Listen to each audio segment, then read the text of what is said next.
Hi everyone, welcome back to my YouTube channel. So, today we are going to talk about tragic life of Saroj Khan and how at the age of 14 she gave birth to her first child, and then after a lot of hard work she became one of the most successful choreographer of all times. इन्हें नहीं पता Saroj Khan was a celebrated choreographer.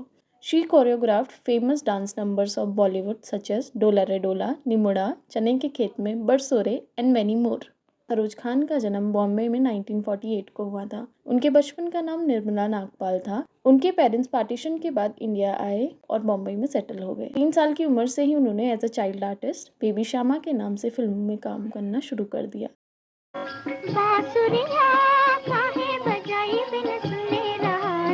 और बाद में एक background dancer के तौर पर भी काम किया और इसके साथ ही वो डांस भी सीखती थी। ये गुरु एक जाने माने कथक डांसर और बॉलीवुड के known dance director B Sohanlal ji थे। निर्मला उनके वहां जाकर डांस सीखने लगी। तब वो 13 साल की थी और सोहनलाल 41 साल के।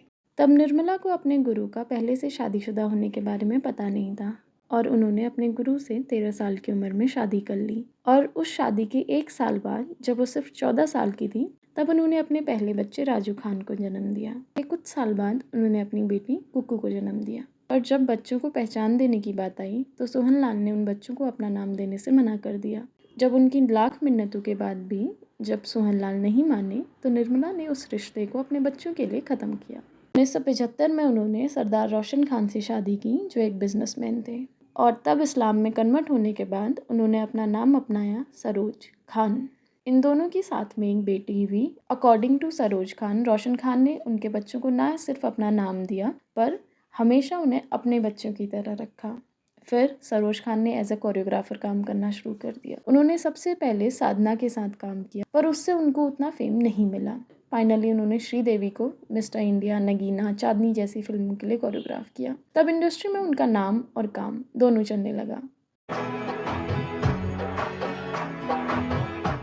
और इन सब पर 4 चांद लगाए माधुरी दीक्षित ने। ऐसा कहा जाता है कि माधुरी सरोज जी के डांस इंस्टीट्यूट में डांस सीखने आती थी। सरोज जी उनसे बहुत खुश थी। बाद में माधुरी फिल्मों में काम करने लगी तब सरोज जी ने ही माधुरी के फेमस डांस नंबर्स जैसे कि 1 2 3, तम्मा तम्मा, धक करने लगा जैसे गानों को कोरियोग्राफ किया। और उसके बाद वो बॉलीवुड की सबसे बड़ी और रिस्पेक्टेड कोरियोग्राफर बन गई। ऐसा कहा जाता है कि जब गोविंदा का करियर स्टार्ट भी नहीं हुआ था तो तब वो सरोज जी के पास आए और उन्होंने कहा कि मुझे डांस सीखना है पर मेरे पास पैसे नहीं हैं। तो सरोज जी ने कहा कि तुझे पैसे मांगे किसने हैं, जब हीरो बन जाएगा तब दे देना पैसे।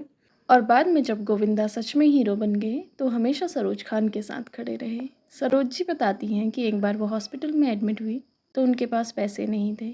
तब गोविंदा ने उनके सारे बिल्स पे किए और कहा कि उनकी तरफ से गुरु दक्षिणा है, क्योंकि आज वो जहाँ पर भी हैं उनमें उनका बहुत बड़ा योगदान है। फिर बदलते वक्त के साथ जब टीवी पर रियलिटी शोज स्टार्ट हुए, सरोज खान एज अ जज उन शोज का पार्ट रही और फिर फाइनली उन्हें अपना सोलो शो मिला नचले वे विद सरोज खान, जहां उन्होंने टीवी के जरिए घर घर में लोग को डांसिंग लेसन्स दिए। और इस तरीके से एक बच्ची जिसका सफ़र एज अ चाइल्ड आर्टिस्ट शुरू हुआ और जिसे समझ आने से पहले उस पर बहुत ज़्यादा जिम्मेदारियां आ गई, वो फाइनली सबकी डांस गुरु मास्टर जी बन गई।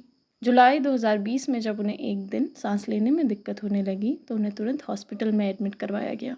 उसके कुछ दिन बाद 3 जुलाई 2020 को हार्ट अटैक से उनका निधन हो गया। अपने करियर में उन्होंने 350 से ज़्यादा मूवीज़ में काम किया और 1000 से ज़्यादा सॉन्ग्स को कोरियोग्राफ किया। वो भले ही हम सब के बीच में फिजिकल फॉर्म में ना हो पर उनका एक हिस्सा उनकी आर्ट के थ्रू हमेशा हमारे बीच में मौजूद रहेगा।